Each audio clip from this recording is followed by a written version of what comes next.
Thank you, ma'am. Thank you very much.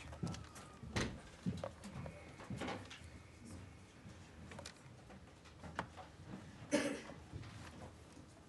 you.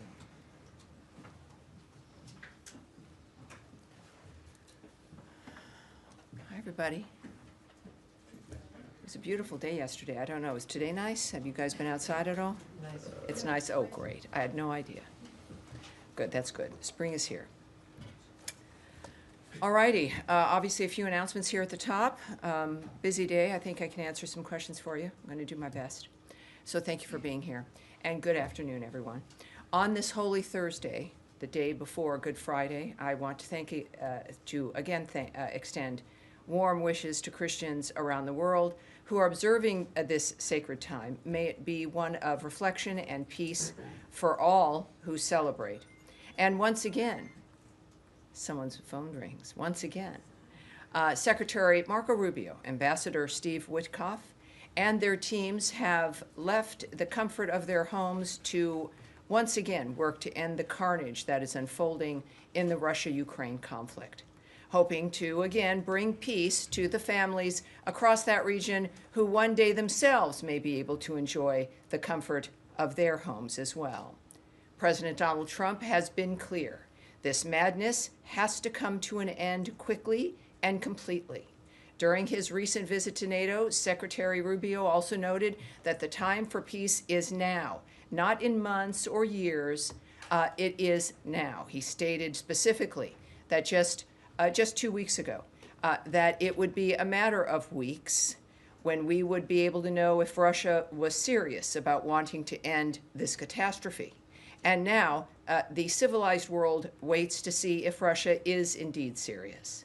President Trump has committed his administration to peace and a future that everyone can count on. His vision and demand for an end to the hostilities remains a North Star for Secretary Rubio, Ambassador Witkoff, Special Presidential Envoy for Ukraine, Keith Kellogg, and so many others who are determined to make clear to everyone around the world that the Russia-Ukraine war would never have happened if President Trump had been president at the time. Now he remains committed to reversing the disaster that has unfolded. To that end, Secretary of State Marco Rubio, Ambassador Steve Witkoff, and Special Presidential Envoy for Ukraine, Keith Kellogg, are in Paris today with a clear motivation to find a path forward to end the Russia-Ukraine war in order to stop the bloodshed. The visit, which includes meetings with European partners, aims to advance the shared interests and restore stability to the region. The Secretary will also be talking to partners about our shared commitment to ensuring that Iran never develops or obtains a nuclear weapon. These efforts are rooted in common sense and a firm belief that American strength and decisive leadership can reshape the world for the better. And now turning to the news of the week, because there is more. I know, everyone's surprised. Today, the United States sanctioned the International Bank of Yemen for its financial support of the Houthis, as well as key leaders or officials of that bank. The United States is committed to disrupting the Houthi financial networks and banking access as part of our whole-of-government approach to eliminating Iran's threat network. Moreover, we can confirm the reporting that Changguang Satellite Technology Company Limited is directly supporting Iran-backed Houthi terrorist attacks on U.S. interests. Their actions and Beijing's support of the company, even after our private engagements with them, is yet another example of China's empty claims to support peace. We urge our partners to judge the Chinese Communist Party and Chinese companies on their actions, not their empty words. Restoring freedom of navigation in the Red Sea is a priority to President Trump. Beijing should take this priority seriously when considering any future support of CGSTL. The United States will not tolerate anyone providing support to foreign terrorist organizations such as the Houthis. Now, as part of President Trump's unwavering defense of free speech, Secretary Rubio has permanently shut down the State Department's Counter Foreign Information Manipulation and Interference Office, formerly the Global Engagement Center. As Secretary Rubio stated, over the past half-decade,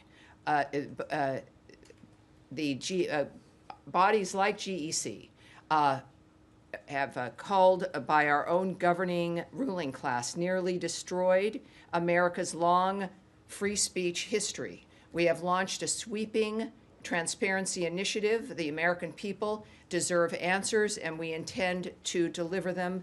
Most of you will recall, of course, the effort to censor Americans using certain entities here in the government, including that one here at the State Department. Now, turning to the budget. We continue to review the department's global posture and programs to ensure that they serve U.S. interests in a rapidly evolving world. Our foreign policy is grounded in delivering results that make our nation safer, stronger, and more prosperous. And as the Office of Management and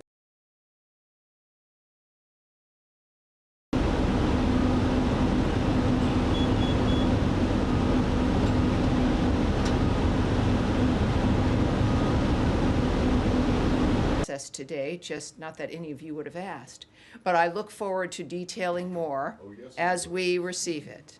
With that, I welcome your questions, all of them which I may not be able to even answer, or I will answer them.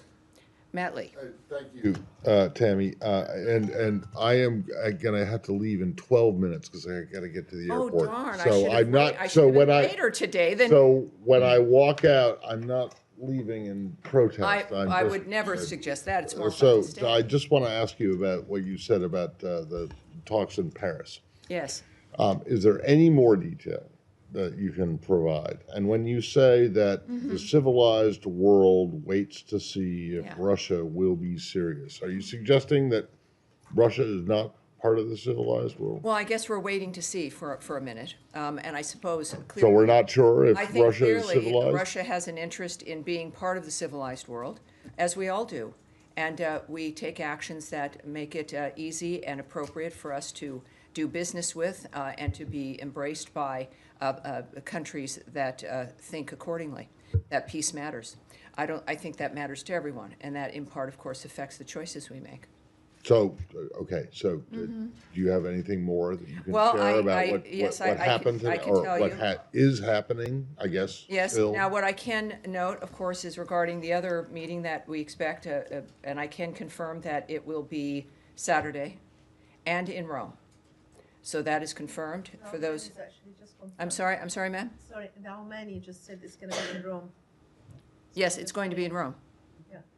It's going to be in Rome on Saturday. Good, so many Yeah, of but us are saying. Secretary Rubio is not going to be there, so I'm not asking about that. I'm asking about Ukraine. Oh, so I'm you asking know about that. Ukraine. That's really, thank you very much.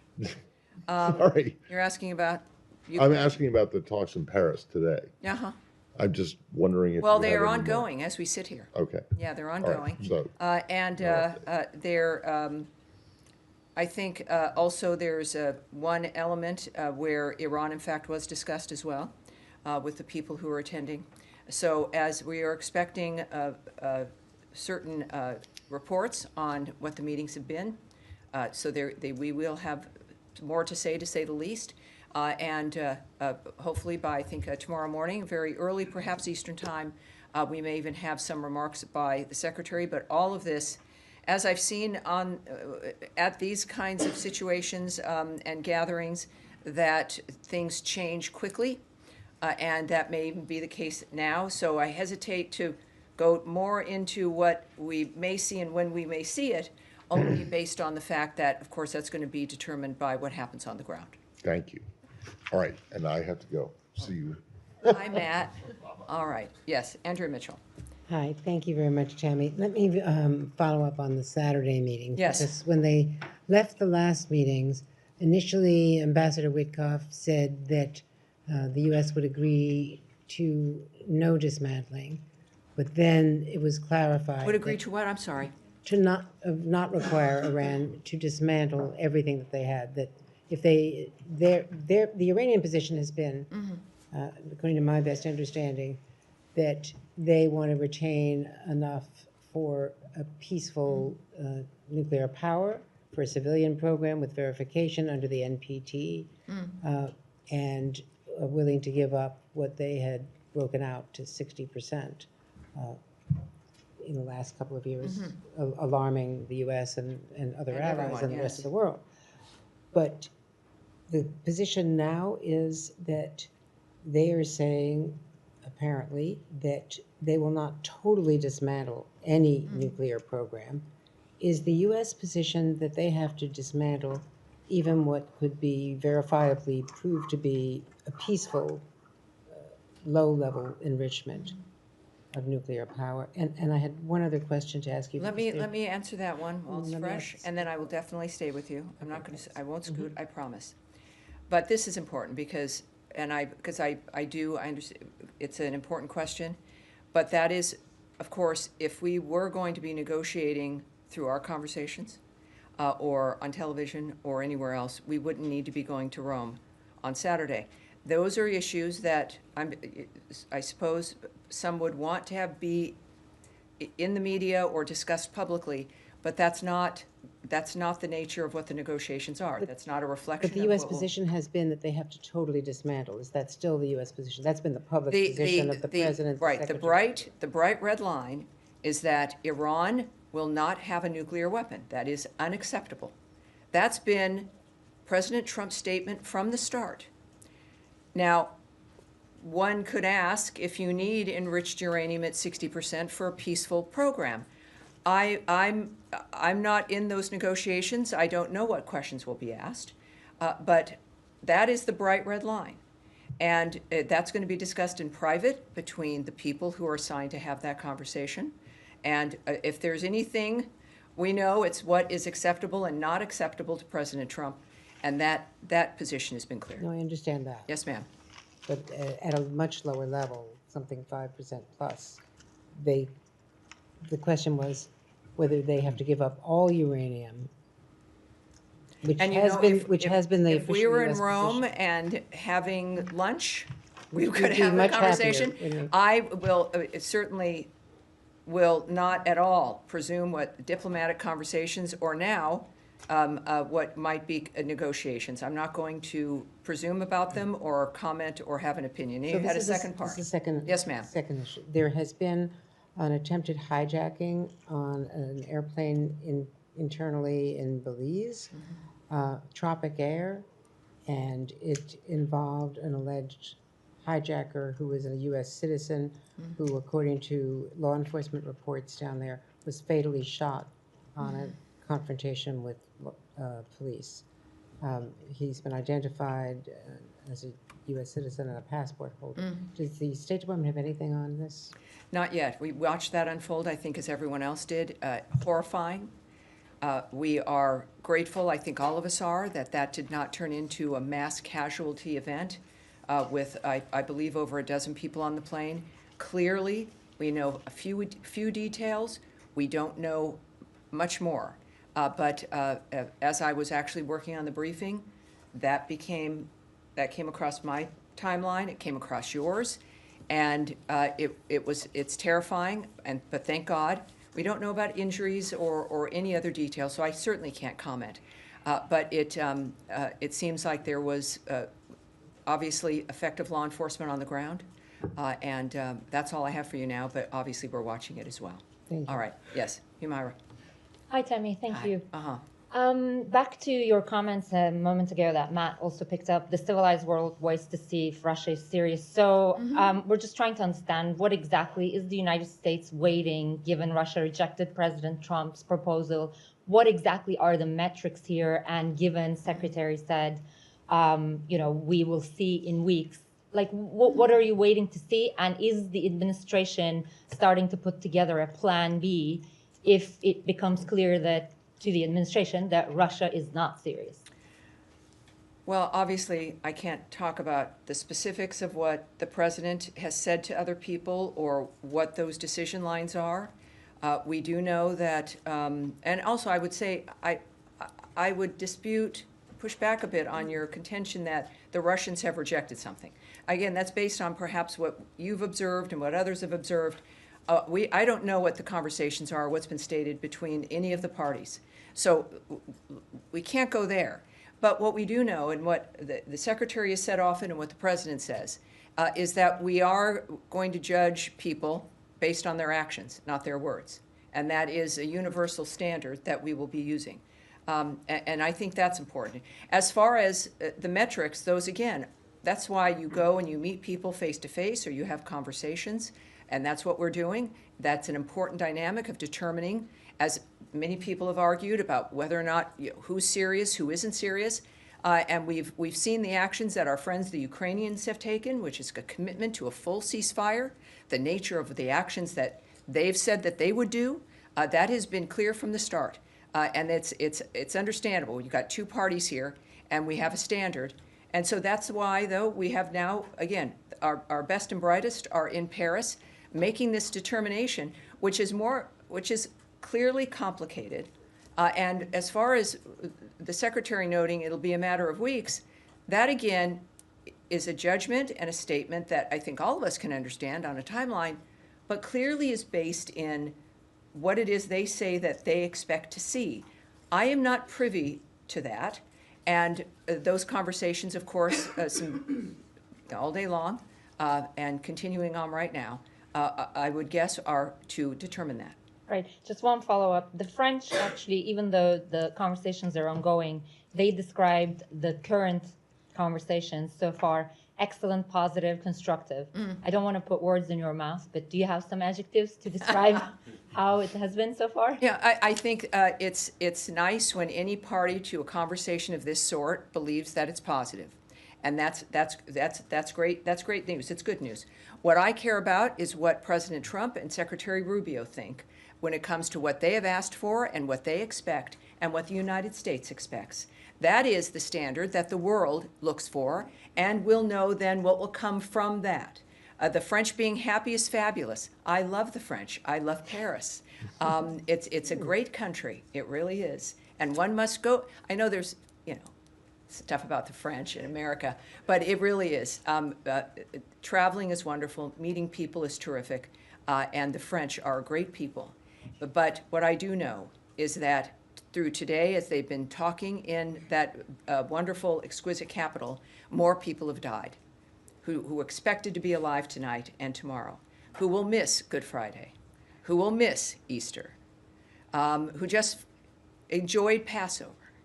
So we can think about the feelings of diplomats, which are important, but what matters is the end result, what the United States is able to deliver and achieve during those meetings, and what the United States wants, frankly, to make this a situation that this is the first involvement and the nature of both parties at the table since the beginning of this atrocity.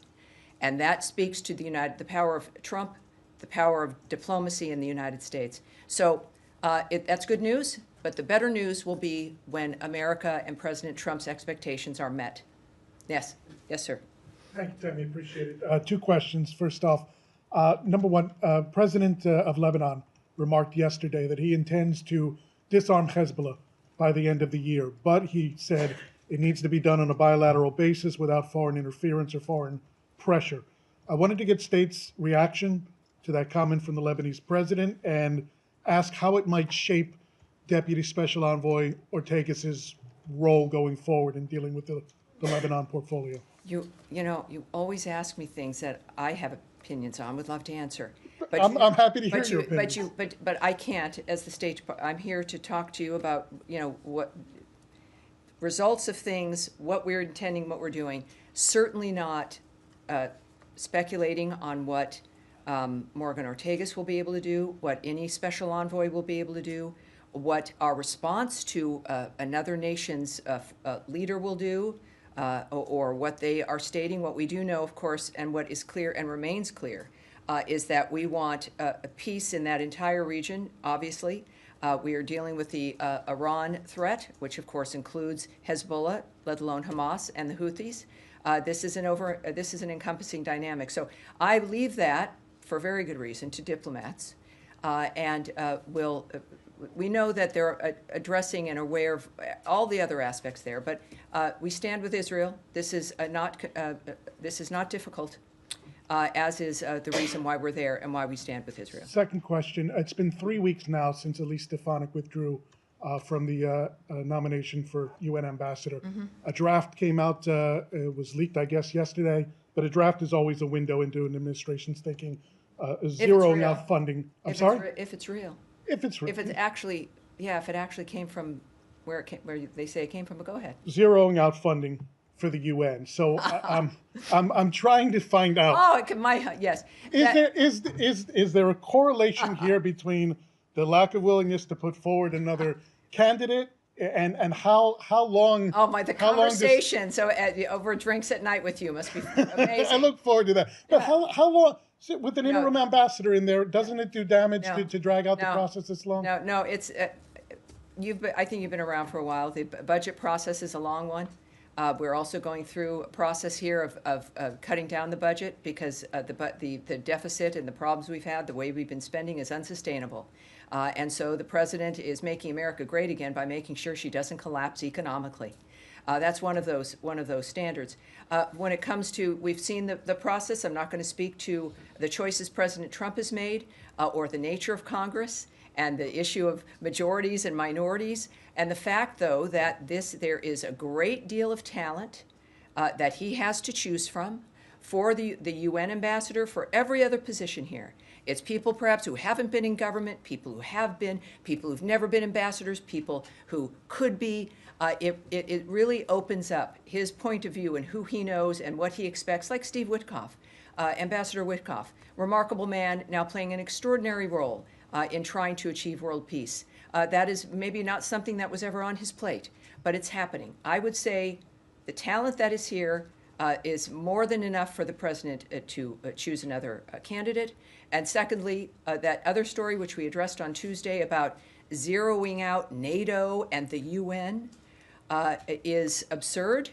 The fact is the funding might look different, but it also will be more effective, more efficient funding that allow us perhaps to do even more as we deal with waste, fraud, and abuse. It is something you've heard before, but it's worth repeating.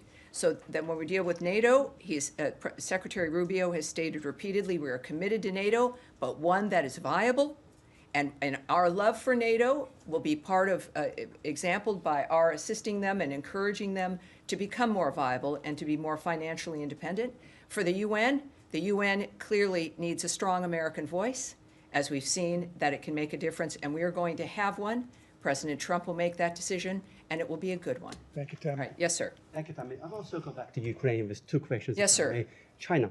You probably have heard President Zelensky's latest statement on China, saying that China supplies Russia with manpower, gunpower, and even helps them to manufacture some weapons inside Russia. This sort of goes back to your earlier statement a couple of days ago about China, providing nearly 80% of dual-use supplies to Russia.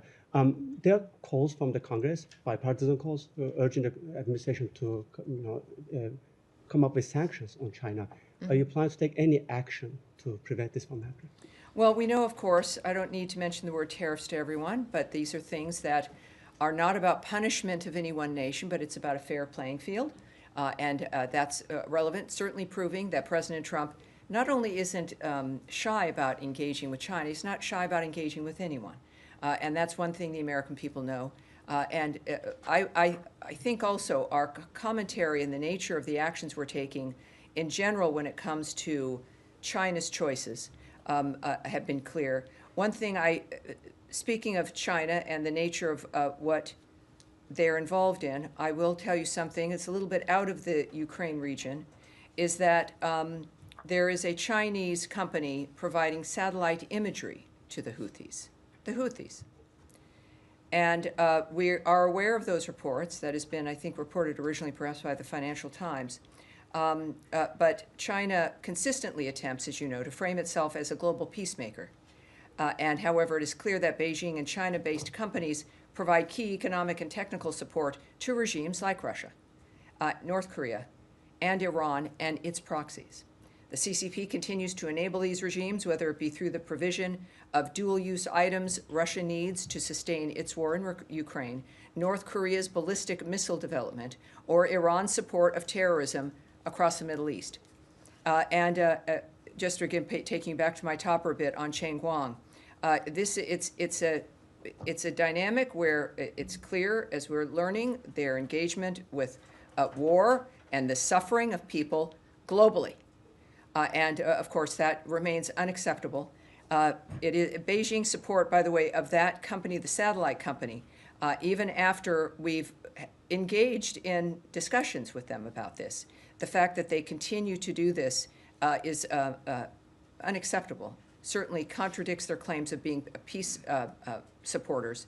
And we urge our partners to judge the CCP and Chinese companies, again, on their actions and not their words. And my second Right. question, Yes, Tammy, right. second question, Right. if I may, also go back to Sumi. You made your comments about that last time. Yes. I was hoping you could help us clarify either kill or keep alive reports that U.S. has blocked a G7 unified response to Sumi. I'm confused because we have seen the secretary's statement, the president's statement. They were very clear about that.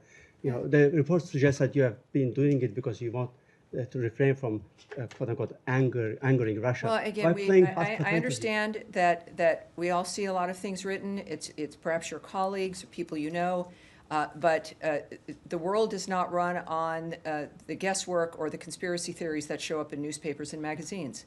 It's clear to the world that that was a horrible strike, but also the notion of me engaging in discussing what our private diplomatic conversations might be is not going to happen.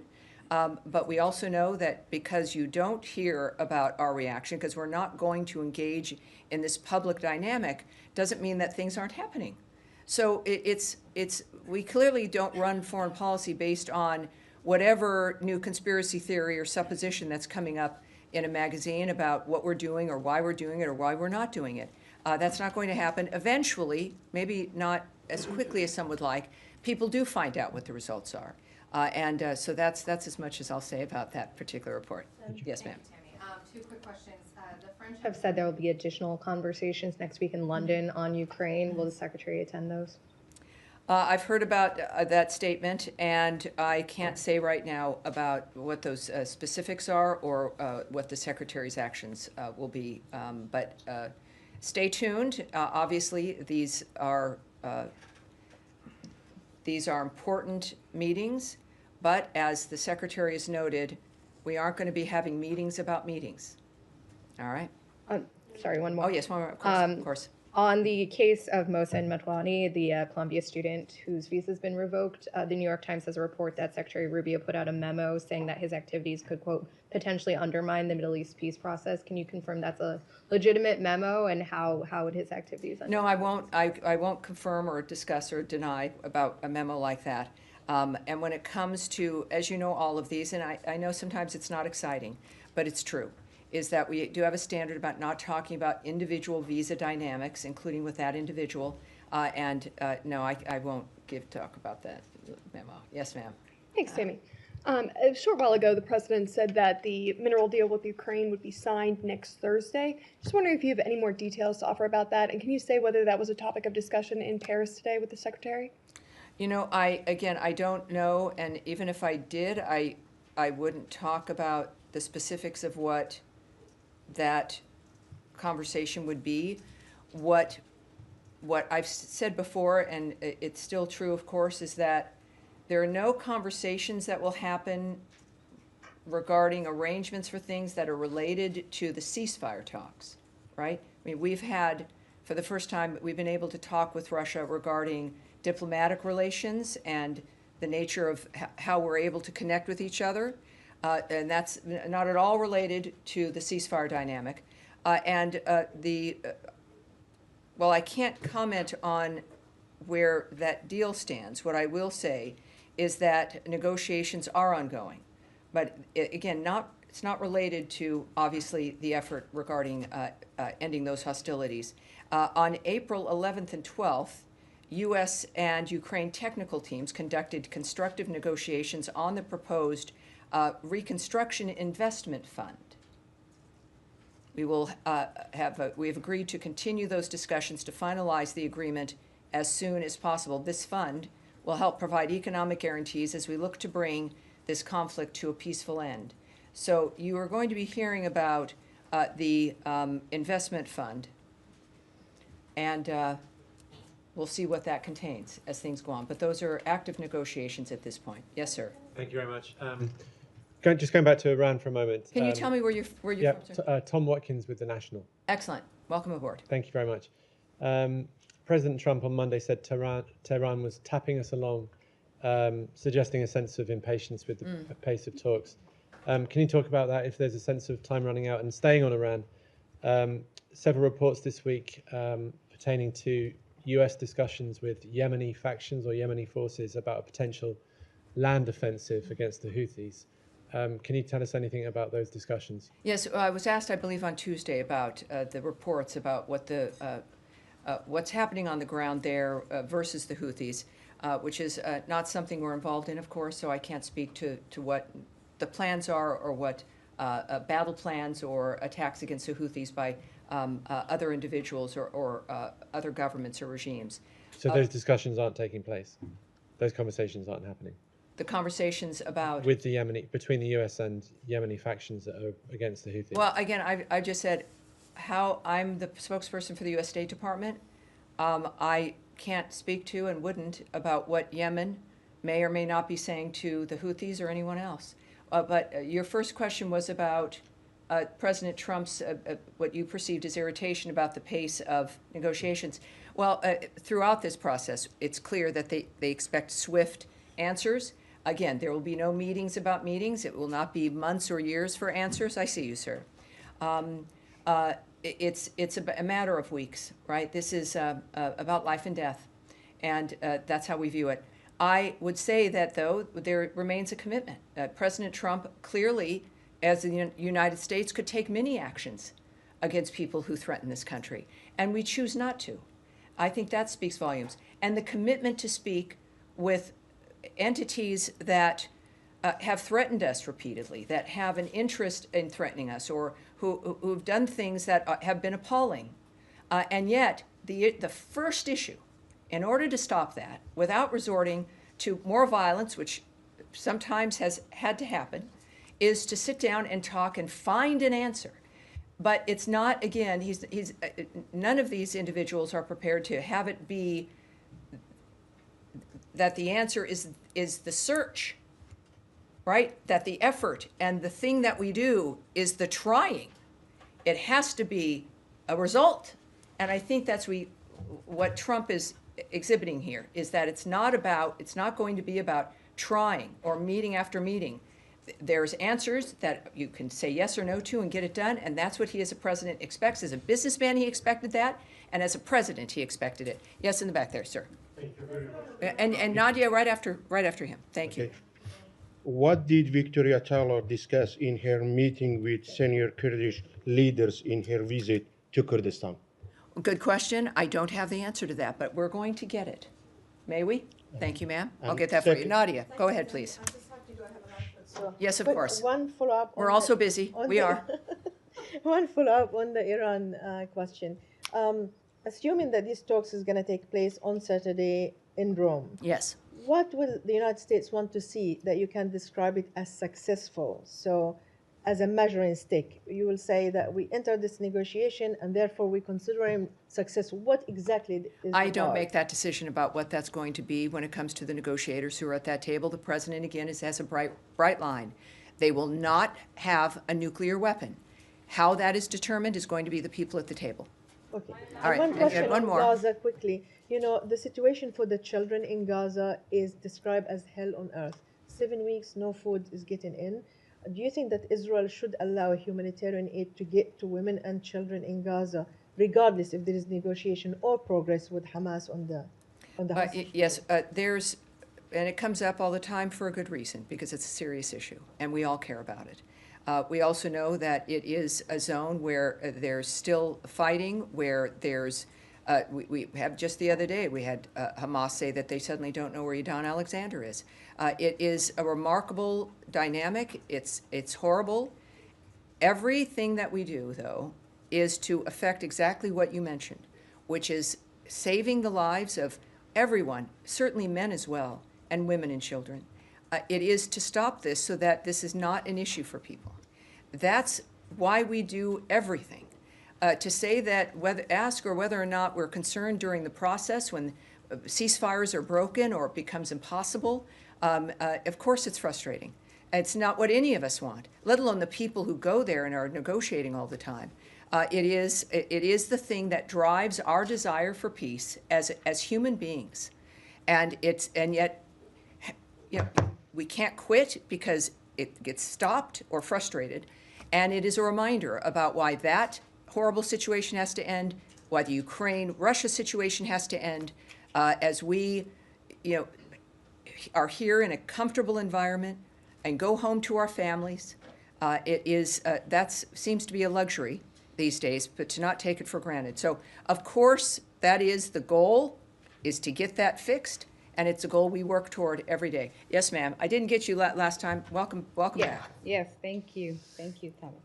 So today I was watching the briefing with the special senior advisor of President Trump, Mr. Mossad Balos. He just returned from his trip to Africa. He visited DRC. Yes, he did. And he shared some of the meetings that he had with some presidents in this region. So I want to hear from you. He mentioned about discussion of these mineral deals between United States and DRC, but the main purpose of the main interesting of the DRC is the peace that they are looking for in the region. It's what we all want. So can you share with us how confident Trump's administration is that this time finally there will be peace for Congolese people, because until today there is people dying in the region? Well, the president is obviously a confident man. He has an apparatus at his hands that he can try to make things work, and he's confident enough to. He's a great deal maker. He's accessible. He's transparent. So in general, what he does, he's confident. But I can tell people a little bit about this dynamic, and I like that you asked, because a lot of people don't ask about Africa in certain senses, and certainly the DRC. But the senior advisor, Boulos, for those of you who don't know, Boulos, he traveled along with the Deputy Secretary for State of African Affairs, Sanders, traveled to the Democratic Republic of the Congo, Kenya, Uganda, and Rwanda this month to meet with heads of state and business leaders to advance efforts for durable peace in Eastern Democratic Republic of the Congo and to promote U.S. private sector investment in the region. Economic prosperity will not happen without security. We reiterate that there is no military solution to the crisis in the eastern DRC. We want to see a lasting peace in that region, which lays the foundation for a thriving regional economy. And it's regarding the mineral deal specifically. He met with the president there, Tshisekedi. Yes. Okay, our countries are working on a minerals agreement that will boost U.S. investment in the DRC's mining sector, and our DRC partners have pledged to facilitate an efficient, transparent, and effective business environment to strengthen our cooperation in this sector and attract U.S. investment that creates jobs and prosperity. We expect that this partnership will involve not only our governments, but a range of private sector partners. We are in the process of determining next steps, and we'll have more to announce in the near future. And as we've said, when it comes to financial investment funds or otherwise, is that when a country has the United States as a partner and private American companies invested in the region, not only is it about jobs and hope for the future, but it also is a signal to the region that there is more strength for that nation. So he also commented that the United States will fully, the Trump administration will fully support the Lobito corridor project. Yes. Can you share with us, because he mentioned also he's planning to travel to Angola? Well, you know, it's I can't speak on what their president said or what President Trump. No, he mentioned this administration will fully support. I'm sure he said that. I don't doubt that he said that. I'm not a party to what President Trump may or his advisors or envoys may have said or not said. So he said that. It's not something that I certainly can remark on or confirm. Yes, sir. Yeah, thank you, Tammy. A question about Syria. There are a lot of reports talking about that the U.S. is withdrawing or reducing their forces in Syria. discussion is not about the military posture, but it's about the administration decision to withdraw or keep their forces in Syria. I remember President Trump said that we are looking at our forces in Syria and we will make a decision. So I'm asking this question to the State Department because the state is a key player in decision-making process and oversee ISIS activities in Syria. Have you made any foreign policy decision regarding the U.S. forces in Syria? And I would like to have your comments on these reports because maybe they will mislead. Well, I know that the State Department is not involved in dealing with ISIS.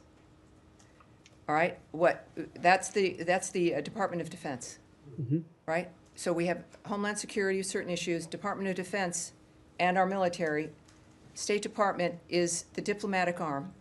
Of course, we deal with and are partners in issues when it comes to foreign terrorist organizations here, the nature of who's here and how they got here. But we certainly, I can't speak to the nature of that. I can tell you from just my experience is that the Department of Defense routinely reallocates forces based on operational needs and contingencies. So that wouldn't necessarily be unusual. But for a specific answer on that issue, I refer you to the Department of Defense. Yes, Thank sir. you. Thank you so much, Jahan Zabel from ARY News. President Trump's foreign policy, like peace through strength, bringing the world together, many analysts believe that it is because of this administration policies that we see more opportunities for peace in Middle East and in Russia. I hope so. President Trump also made it clear that he has zero tolerance for terrorism. So when we can expect some military actions against terrorist networks in Afghanistan, like we have seen in Yemen, because those terrorists are using American weapons left by Biden administration against neighboring countries like Pakistan. Yes, you're seeing the breadth of what we're doing regarding and the tools we're using to deal with terrorist networks. That's been clear, I think, in every briefing. When it comes to Iran, I certainly can't speak to the nature of our choices when it comes to that country, but it's a worldwide effort. It's in both hemispheres, and in part, this is what addresses, of course, our desire to make sure that NATO is strong and reaffirming our commitment to NATO because of that area. But we also, of course, as the United States, have to deal with other areas and other major regions and the entire globe. So it is worldwide. In that particular instance, I can't give you any specifics. Yes, Eric, go ahead. Yes, Tammy, thank you for the question. I wanted to ask you, we saw a short time ago today President Zelensky speaking with reporters in Kiev and accusing China of supplying weapons to Russia and saying that he will present detailed evidence next week. Does the U.S. have a similar assessment of China's role directly in weapons, not just technology, but actual arms support for Russia? Well, the specifics of their support, which I've spoken about a great deal when it comes to Russia and this war, as well as I've mentioned a few times here in this briefing, their support of Iran and particularly the Houthis. I'm not going to get into the specifics of what sectors that is in, but I think we've been very clear about our concern regarding China. Yes, ma'am. Thank you very much, Tammy. A quick one on Iran. Secretary Rubio spoke with his Turkish counterpart, Hakan Fidan, on Monday over the phone, and they discussed threats posed by Iran, among other issues. This is according to the State Department readout. Can you elaborate? It probably was sent out by me, as a matter of fact. I don't know. Yes. Yeah, can you elaborate on the role Turkey is playing or could play? Oh, no, I can't. I can't, but it's a good question. What I can say is that all of our partners and allies, it is a remarkable thing to watch with all the bad guys that are out there doing things to people, horrible things. There's a lot of countries working together. It is remarkable to see the global engagement framework that exists. I'm going to sound like a hippie here, but it's beautiful. It's a beautiful thing to see, and it's why we should have hope. You don't see that so much because it's quiet. We see the horrible things that emerge, but it is a remarkable network of human beings from a vast array of countries in both hemispheres that are working to make the future a better place. And it's an honor knowing that the State Department of the United States is a key element in helping to make that happen. It's beautiful. Yes, ma'am, in the back there, the white jacket. Thank you. Two questions. First, I'm following up in Syria, actually.